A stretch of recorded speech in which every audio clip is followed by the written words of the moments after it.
Welcome to this explainer. Today, we're jumping right in to unpack a really baffling, honestly frustrating, but totally universal mystery of human behavior. Have you ever wondered why we, as supposedly rational people, willingly stay in friendships that make us absolutely miserable just to avoid being alone? It's a wild paradox, right? But today, we're going to look closely at the exact architecture of toxic attachment and decode the powerful psychological traps keeping us tethered to people who do nothing but bring us down. So let's dive into this bizarre paradox by comparing two completely different landscapes. On one hand, you have the agonizing but very familiar minefield of a toxic dynamic. And on the other, the seemingly terrifying yet deeply peaceful open field of solitude. Now, logically, choosing a toxic friendship over the absolute peace of being alone makes zero sense.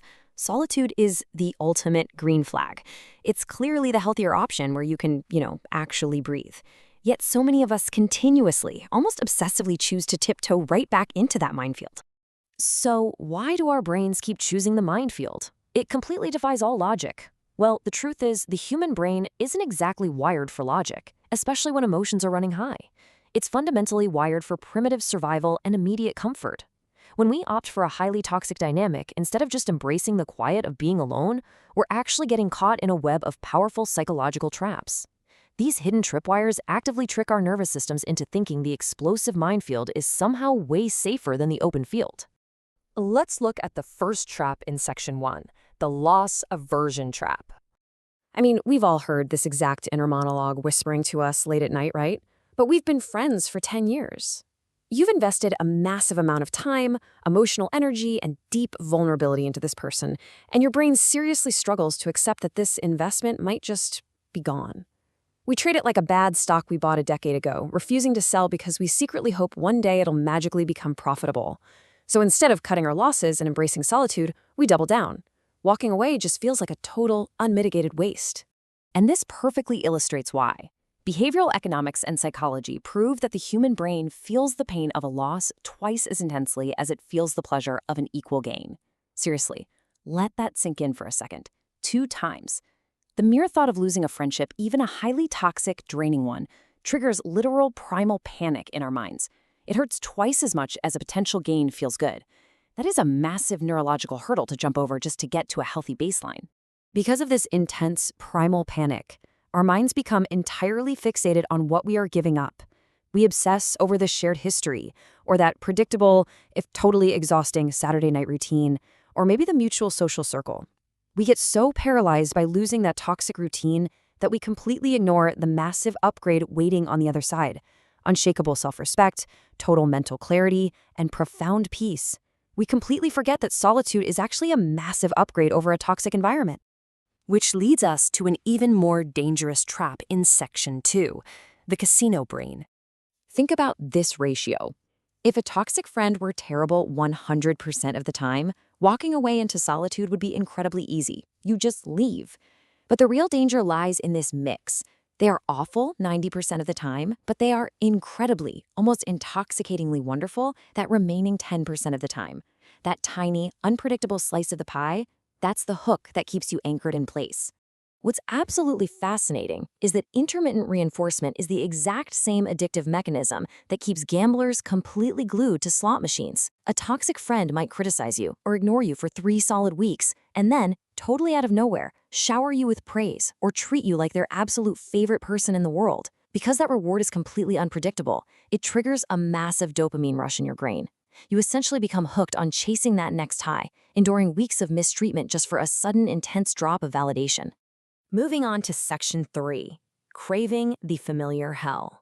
When a relationship features high emotional stakes, those endless cycles of manipulation followed by intense, tearful reconciliations, it creates a deeply powerful neurochemical bond. This intense emotional roller coaster literally binds you to the toxic person.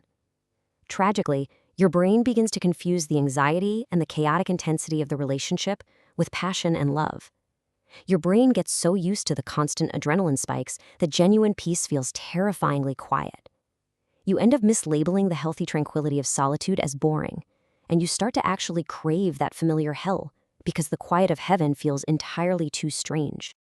This brings us to Section 4, the evolutionary fear.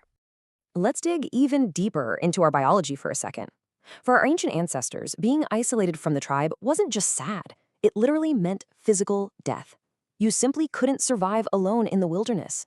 Fast forward to today, and our modern brains still possess that exact same ancient wiring. So when we think about leaving a toxic friend, we don't just face the silence of our own room. Our brains process the fear of a smeared reputation, the deep dread of gossip, and the sheer awkwardness of mutual social circles as primal threats to our actual survival. Social exclusion still feels deeply, physically dangerous. Now let's explore Section 5, the shield of drama. This brings us to a really tough pill to swallow. Solitude fundamentally requires looking into a mirror. When you're alone, the noise stops. But if you are entirely consumed by someone else's drama, well, you have an out. When you're busy putting out their constant daily fires or managing their fifth emotional crisis of the month, you conveniently never have to sit quietly and look at yourself. The chaos becomes a very convenient, very loud shield. The toxic friendship is functioning as a highly effective, noisy distraction. As long as you are intensely focused on them and their problems, you are preventing yourself from confronting your own unresolved insecurities, your own past traumas, or even just your own existential boredom. The toxic friend is literally an emotional shield against the deep discomfort of self-confrontation. Choosing solitude means finally having the quiet space necessary to heal these exact insecurities. But let's be real. Sometimes it just feels easier to be mad at someone else than to do the hard work on yourself. Finally, let's look at Section 6, solitude as an investment. When you finally do muster up the courage to walk away, you are going to feel terrible at first, but it is absolutely critical to realize that these withdrawal symptoms aren't a mistake. The massive anxiety you feel when you finally leave isn't a sign that you made the wrong choice to be alone. It is simply your brain going through a very real chemical withdrawal. It's your mind actively untangling itself from a highly addictive, destructive loop. You just have to push through that initial withdrawal to get to the lasting peace on the other side. We absolutely must flip the script here. Society conditions us to view this exit as a painful depreciation, a sad loss of our social life and our personal history. But instead, we need to recognize choosing solitude as the ultimate investment. It isn't about losing a friend, it is about gaining yourself. Solitude is not some empty space. It is vastly superior to being surrounded by toxic people who just drain your life force. It isn't about losing a social circle. It's about clearing toxic soil so you can actually plant something that thrives. I want to leave you with this provocative thought to ponder long after this explainer ends. Once you actively choose to step out of the minefield, once you push through those dopamine withdrawals and finally drop that heavy shield of drama, when the noise of their chaos finally stops, are you ready to meet the incredible person waiting for you in the open field? Thank you so much for joining me for this explainer. I really hope this helps you build the courage to step into the open field and choose the absolute peace of solitude over the chaos of toxic attachment. Catch you next time.